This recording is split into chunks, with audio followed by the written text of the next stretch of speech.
In today's episode, I just want us to talk about the former president Jacob Zuma. You know, he's busy with his political something. I'm sure you all know. Maybe there's not a single one here with my age. Is there? Ngakhuluma wena usemncane kabi. And therefore, we are strengthening our work of our party because we are looking forward. We are not looking other side of the mountain. We look at the mountain. Which we are going to take and lead this country is a serious matter. We have decided to have one of our cadres who have been with for years. His name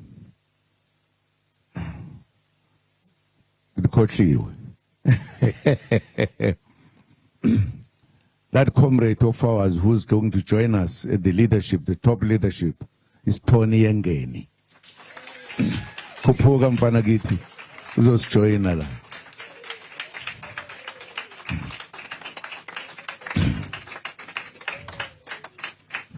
Yini kukhona abangashaya izandla lapho? Anijabuli. Kwakhona abangashaya izandla, ha? Mhlole.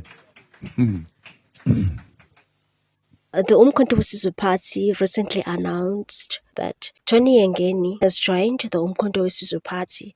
Not only did he join, he also got a cushion position. On the same day, he was announced as the second deputy president of the Umkhonto weSizwe Party. I wonder how Judge Hlophe feels about Tony Yengeni. Tony Yengeni was arrested. You all remember that. I wonder how he feels about his colleague since they're sharing the same position.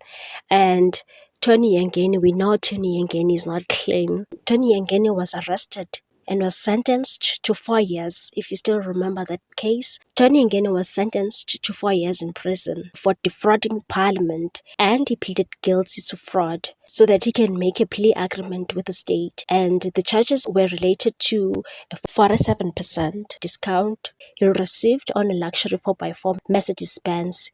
You remember that car? That was back in 1998. That was a long time ago, but you know, this guy is controversial. The magistrate who was passing the sentence at the time was Magistrate Bill Moises, and he said what makes the crime even more serious is the planning and ongoing deceit after the benefit became public knowledge.